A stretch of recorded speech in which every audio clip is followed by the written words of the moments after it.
Il y a quelques années en arrière, j'avais une alimentation trop sucrée, ce qui fait que j'étais tout le temps fatiguée, j'avais des fringales, toutes les 1h30, 2 heures, j'avais besoin de manger et sur une journée, j'avais l'impression de passer mon temps à manger et tout tournait autour de mon estomac et ça devait s'arrêter parce que c'était pas du tout sain. J'ai réussi à arrêter ce cercle vicieux et je suis passée d'une alimentation trop sucrée à une alimentation, on va dire, plus raisonnable au niveau du sucre et une alimentation on va dire plus salée et depuis je me sens beaucoup mieux. Dans cette vidéo je vous montre ce que je mange pendant une journée. Alors depuis que j'ai eu ma prise de conscience sur mon alimentation qui était trop sucrée, j'ai réussi à simplifier mon alimentation au fil des semaines, des mois et on va dire des petites années et pour bien démarrer la journée en ce qui me concerne j'ai besoin de manger un bon petit déjeuner salé bien sûr.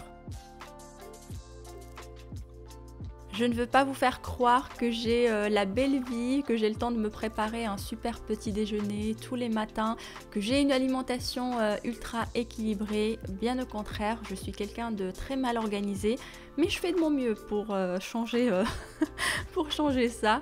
Et en ce qui concerne le petit déjeuner, je l'ai déjà partagé avec vous, je mange quasiment la même chose chaque jour. Ce sont des œufs avec du pain et du café, mais il m'arrive une fois tous les 2 mois et demi, tous les 3 mois de vouloir manger un petit peu autre chose, donc je me prépare soit des pancakes soit des gaufres salés, mais toujours avec des œufs et du café. Et comme je me réveille assez tôt le matin, donc j'ai largement le temps de faire pas mal de petites choses et parmi elles préparer mon petit déjeuner. Donc là aujourd'hui exceptionnellement mon fils il s'est réveillé super tôt, donc il est venu m'aider un petit peu dans la préparation de ma pâte, à savoir que je suis la seule qui prend un petit déjeuner, donc ni mon fils ni mon mari, les deux ne mangent pas le matin, donc il n'y a que moi qui mange le matin et je prends le temps de bien manger parce que ça me permet de rester calée jusqu'à environ 11h30, midi et je ne ressens pas le besoin de grignoter ou de manger, de faire une petite collation on va dire, contrairement à ce qui se passait il y a quelques années en arrière quand je mangeais, quand je prenais des petits déjeuners sucré. Je vous mets le détail de la recette dans la barre d'informations. Donc c'est une recette de gaufres classique, c'est juste que je ne mets pas de sucre, je mets plutôt du sel et puis là j'ai ajouté des épinards, c'est facultatif et puis à côté j'ai envie de faire des œufs on va dire mollets. Donc en fait je porte l'eau à ébullition et je mets les œufs 5 à 6 minutes maximum et après je les mets dans l'eau froide et c'est comme ça que j'ai toujours mon jaune d'œuf qui est assez coulant.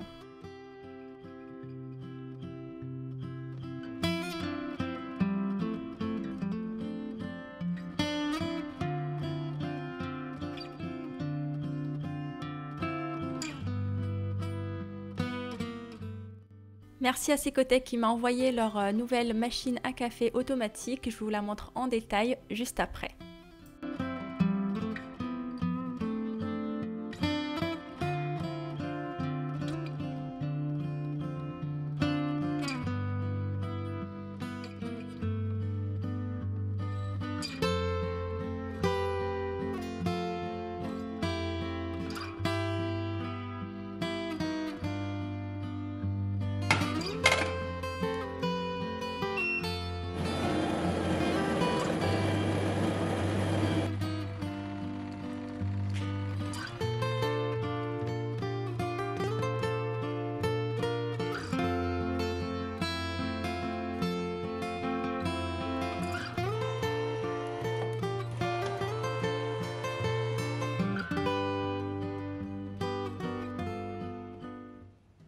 Dans le carton, il y avait une petite brosse de nettoyage, une aiguille pour pouvoir nettoyer les résidus de lait qui peuvent rester dans la buse à vapeur.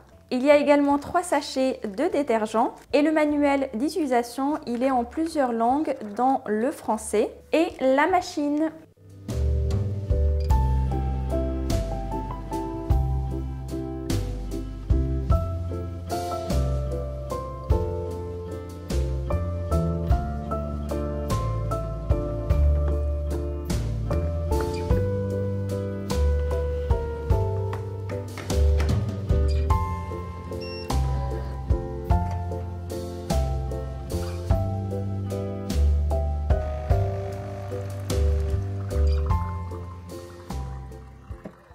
Quand on allume la machine, elle prend quelques secondes pour le préchauffage et ensuite elle fait un auto-nettoyage. Donc il faut penser à mettre un petit verre pour récupérer l'eau.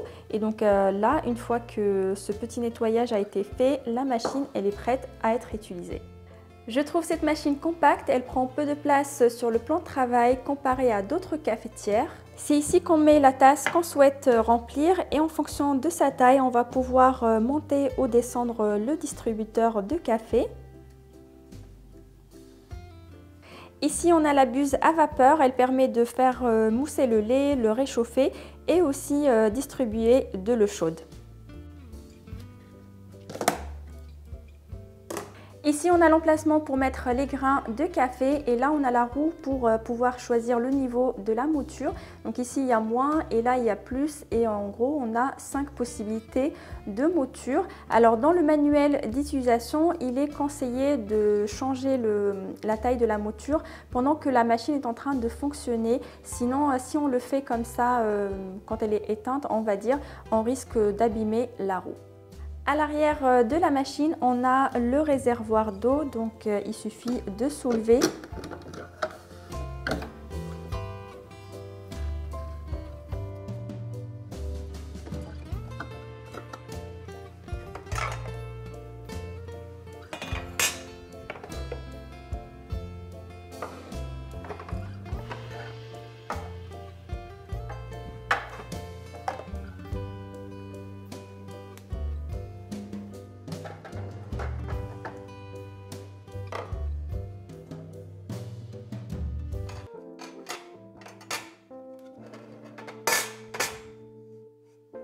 La machine est très simple à utiliser. Une fois que vous avez rempli le réservoir d'eau, vous avez mis les grains à café, il suffit d'appuyer ici pour obtenir un expresso et là pour obtenir un café long. À savoir que si la quantité d'eau ne vous convient pas, il suffit de rester appuyé par exemple longuement sur le café long pour ajuster la quantité d'eau. Le petit bonhomme permet d'enregistrer vos préférences. Au début, vous allez faire plusieurs tests pour voir l'intensité qui vous convient. Et par exemple, une fois que vous avez choisi par exemple un expresso avec une quantité d'eau souhaitée, vous allez pouvoir appuyer ici pour enregistrer votre préférence et la fois d'après, quand vous allez appuyer sur votre expresso, vous allez obtenir la quantité que vous avez choisie la première fois. Là, ça va être pour utiliser la buse à vapeur.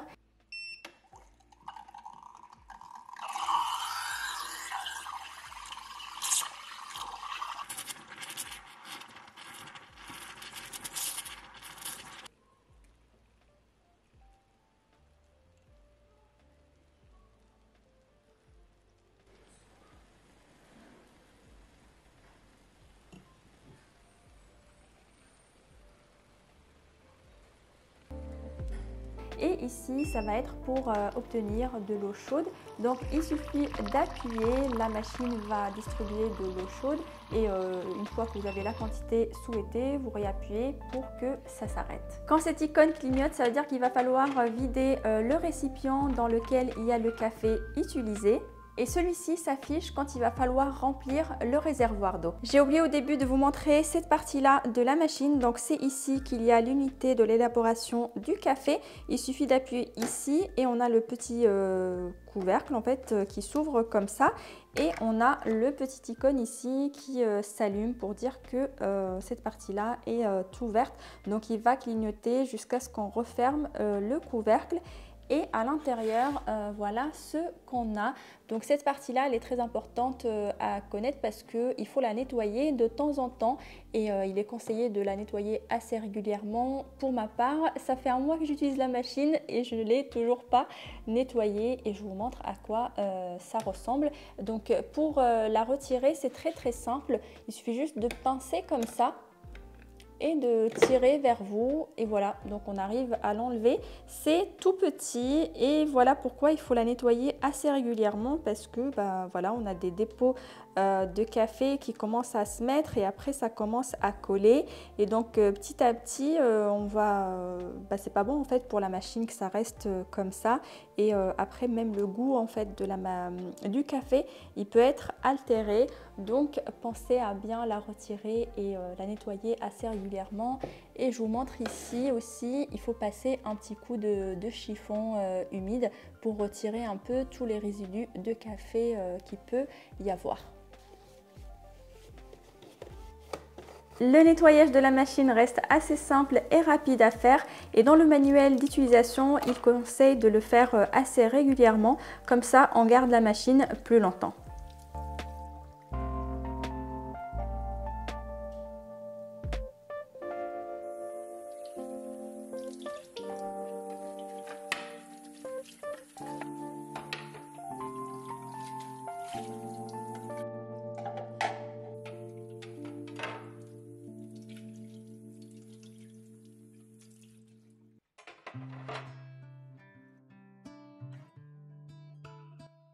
En semaine, je mange toute seule le midi, donc bien souvent, j'essaie de manger ce qui reste dans le frigo et cuisiner aussi certains ingrédients qu'il faut absolument cuisiner rapidement. Et là, c'était le cas du potiron parce que je l'ai utilisé la semaine dernière pour mon batch cooking et il me restait ce bon morceau qui commençait un peu à j'allais dire, rendre l'âme. Donc, il était urgent de le cuisiner. Je le fais en mode rapide, donc je l'ai tout simplement découpé en tranches. J'ai mis du sel, du poivre, du curry, de l'huile d'olive et je vais le faire rôtir au four à peu près 15 minutes et ça va être mon accompagnement du jour. Et le persil aussi, il commençait vraiment à rendre l'âme, il était temps de l'utiliser et comme j'avais une boîte de thon qui traînait depuis un moment dans mon placard, je viens tout simplement le mélanger avec du fromage frais, le persil, du jus de citron, du sel, du poivre. Vous pouvez mettre vraiment des épices de votre choix pour relever le goût. Ça reste super bon, ça prend vraiment 2-3 minutes pour tout préparer et après je mets tout simplement sur des tartines de pain et puis je vais manger ça avec le potiron grillé. Alors ce pain je l'ai fait maison, c'est à base de sarrasin uniquement. Si la recette vous intéresse, je vous la mets en fin de vidéo.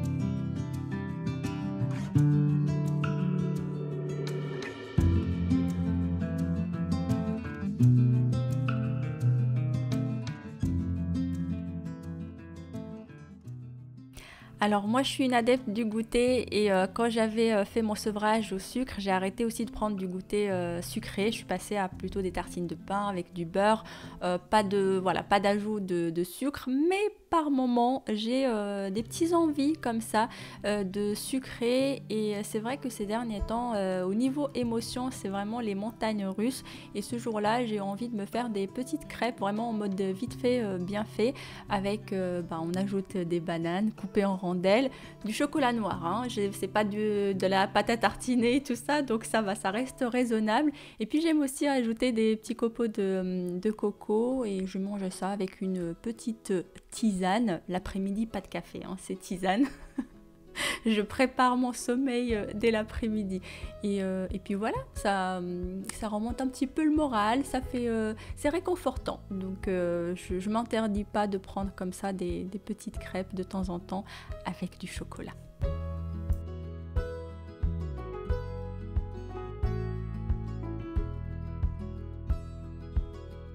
En semaine, le seul repas qu'on prend tous les trois ensemble, c'est le dîner. Donc j'essaie de faire quelque chose d'un peu plus élaboré. Et donc là, j'ai découpé les oignons et puis le poulet. Je vais faire revenir le tout avec les champignons. Je vais ajouter des olives, du citron confit. Ça donne un très bon goût au poulet. Et puis pour rendre vraiment le repas bien réconfortant, j'aime beaucoup ajouter du fromage et surtout du cheddar.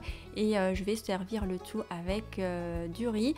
C'est un repas très très simple à faire mais ça a son petit effet sur l'assiette.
Do I have what it takes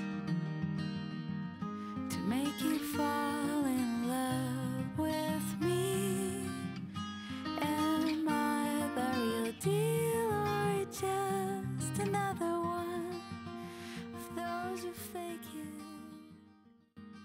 La recette du pain au sarrasin est très simple. Dans un premier temps, j'ai pesé mon sarrasin entier, je l'ai bien rincé et ensuite je viens tout simplement le couvrir avec de l'eau et je vais le laisser tremper toute une nuit pour bien réhydrater les graines. Le lendemain, voilà ce que ça donne, il y a pas mal de bulles et la préparation est visqueuse, c'est tout à fait normal. Et là, avant de mixer la préparation, j'ajoute un petit peu d'huile d'olive, du sel et quelques graines de lin.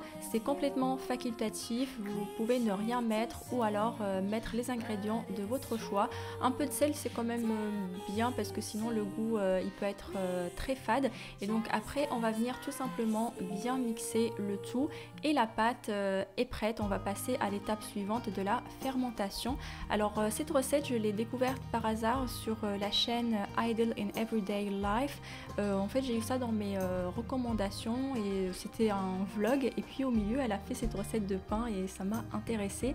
Je vous avais déjà dit que j'avais fait du pain à base de sarrasin avec de la farine de sarrasin et il y avait un arrière-goût que je n'aimais pas du tout. Je trouvais que c'était fort, un peu acide et j'avais pas j'ai pas retenté l'expérience.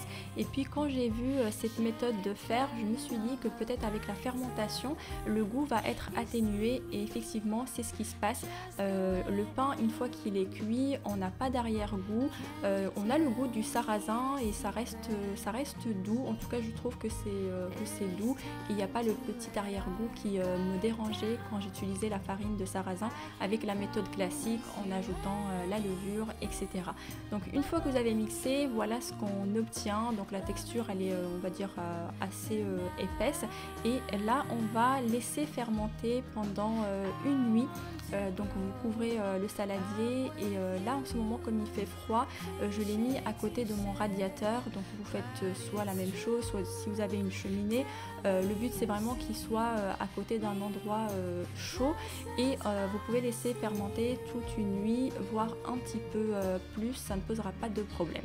Après une nuit de fermentation, voilà ce que ça donne. Je ne sais pas si on se rend compte dans la vidéo, mais la pâte elle a gonflé, on voit qu'il y a des bulles et la texture, si vous avez déjà fait du levain, quand vous rafraîchissez votre levain et que ça monte, c'est un peu la texture qu'on a et ça sent super bon.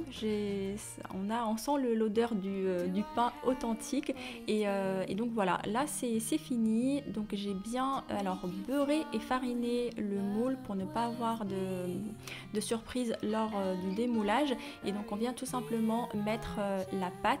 J'ai préchauffé le four à 180 degrés et la cuisson va durer environ 35 à 40 minutes. C'est un pain qui reste assez humide donc ça demande un temps de cuisson relativement lent et alors pour ma part j'utilise ce moule qui est assez grand par rapport à la quantité de la pâte parce que je veux que ça soit tout fin et que mes tranches soient fines. Si vous voulez un pain qui est beaucoup plus épais, on va dire, enfin la mie beaucoup plus épaisse, donc vous utilisez un moule beaucoup plus petit. Dans la vidéo elle utilise 400 g de sarrasin, moi j'ai utilisé que 200 g parce que j'avais peur de ne pas aimer le résultat. Donc je me suis dit je vais mettre que 200 g et je vais voir ce que ça donne. Et finalement depuis que j'ai découvert cette recette je fais toujours que 200 g. Ça me convient au niveau de la quantité parce qu'il n'y a que moi qui mange du pain. Donc ça me fait un petit pain qui me tient 3-4 jours et voilà. Donc pour l'épaisseur, soit je mets dans ce moule comme ça, soit des fois je le mets dans mon petit moule à cake pour avoir des tranches un peu plus épaisses lors de la découpe. Donc pour la cuisson, je vous conseille avant de sortir votre pain du four de vérifier comme ce qu'on fait avec un gâteau classique avec la lame du couteau pour voir s'il est bien cuit à l'intérieur. Donc la lame doit sortir soit complètement sèche ou alors légèrement humide. Donc avant d'enfourner le pain, j'ai ajouté des graines de tournesol. Vous pouvez mettre les graines de votre choix. Vous pouvez même mettre par exemple des raisins secs si vous voulez une petite touche un petit côté sucré. Et puis voilà, après il suffit de découper et de déguster. Donc c'est pas un pain qui gonfle comme les pains classiques dans lesquels on utilise de la levure, mais franchement le résultat est top, le goût est top, et ce qui est bien c'est que c'est un pain qui est sans gluten, donc ça peut convenir aux personnes qui sont intolérantes ou celles qui souhaitent tout simplement diminuer un petit peu la quantité de gluten dans leur alimentation.